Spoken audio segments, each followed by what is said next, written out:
ভাই রংপুর এক্সপ্রেসের দুটো টিকিট হবে? এ ভাই, এই কেডা রে? মাথা ঠোকাও কে? বলছি রংপুর এক্সপ্রেসের দুটো টিকিট হবে? কয় তারিখের? আজকে রাত্রে ঢাকার যাবো, বুঝছেন, ফ্যামিলি নিয়ে।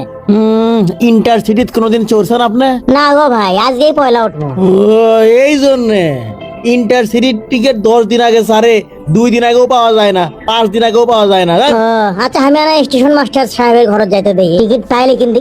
কে রে, এটা কি ফুল রে, এত সুন্দর কুমা বাসনা বাই হচ্ছে। এই ছেলে টিকিট ছাড়াই কাউনিয়া থেকে বগুড়া পর্যন্ত আসছে, জরিমানা সহ ডবল ভাড়া নিয়ে ছেড়ে দেন স্যার আপনি ওকে।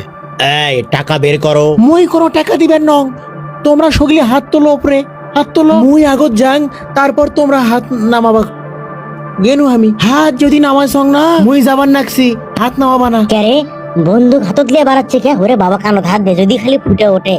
ওরে বাবা রে, হাউস কত বড়, মোর কাছ থাকি টাকা নিবির চাই। এই তো মনে হচ্ছে ক্রিমিনাল। এক আটকান দরকার, কি অকাম করে না করে বুদ্ধি পাচ্ছি। মোর পাছত কি আলা বন্দুক ফুটলো? ওরে বাবা, মুই গেছুং, মুই হাত তুলছুং। হ্যাঁ, হাত তুলে সোজা হাট, সোজা হাট, সোজা হাট। স্যার, এই যে দেখেন ধরছি বন্দুকটা, আপনারা কারেলেন তো কারেলেন। কিন্তু আপনি কে? পুলিশের লোক আপনি? আমি পুলিশ লয়ে গেল, তার আগে বন্দুকটা লেন, পরে ব্যামাক কথা করছিলেন। ফস করে বন্দুক। হ্যাঁ ধরো ওকে, ধরো, দাও বন্দুক দাও। আপনার বন্দুক কই? আপনার হাতে দেখি কলম। স্টেশন মাস্টার সাহেব আসেন, আপনি কি আমার পরিচয়টা দেই? হ্যাঁ অবশ্যই, আমি তো আপনাতে অবাক হয়ে যাচ্ছি। আমি হনু গালু, ওবায়দুল আমার খাই। আরে গালু সাহেব, আপনি যে কাজ করেছেন না, আপনি একজন অপরাধীকে ধরিয়ে দিয়েছেন। এই সবাই ওনার পরিচয় জেনে রাখেন, উনি গালু। মনে থুয়েন, বুঝছেন, গালু।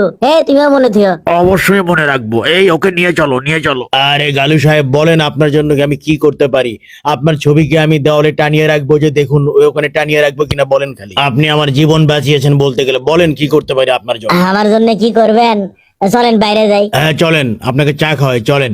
কথা হচ্ছে কি, আজকে রাত্রিরে রংপুর এক্সপ্রেসের আমার দুটো টিকিট লাগলো, ঢাকার টিকিট দেওয়া যাবে? দেওয়া যাবে মানে? আপনার কি এসি লাগবে নাকি কেবিন লাগবে বলেন খালি। আচ্ছা দাঁড়ান, আমি আপনাকে টিকিট করিয়ে দেওয়ার ব্যবস্থা করছি। এই দেখি কি কি সিট আছে, দেখাও তো দেখি। আজ এলেন স্নিগ্ধা, আর আজ এসি সিট রংপুর এক্সপ্রেস। কেবিনে অবশ্য 2টা সিট ফাঁকা আছে।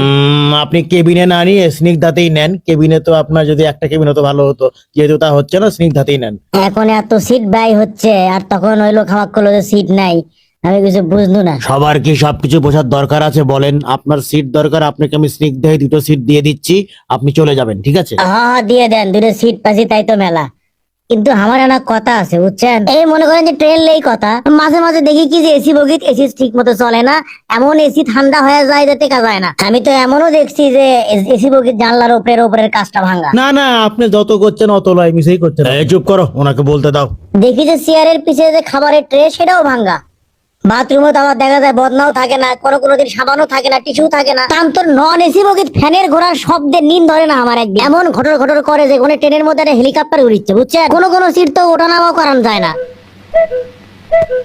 কোন ট্রেন এলো করো তো? ভাই এখন আপনার কথা শুননু, এক ফাইন কথা কছেন, মানে সেবার নামে ঠনঠনা, আর টিকিটটা কাটলে জরিমানা। চলো এর থেকে, চলো, উচিত কথা করলে আবার সমস্যা আছে, চলো। টিকিটের জন্য আপনাকে ধন্যবাদ দিয়ে ছোট করবো না, কিন্তু রেলওয়ের যে সমস্যা, এগুলো যদি সমাধান না করা হয়, তাহলে রেলওয়ের নাম কিন্তু দিন দিন ছোট হয়ে যাবে।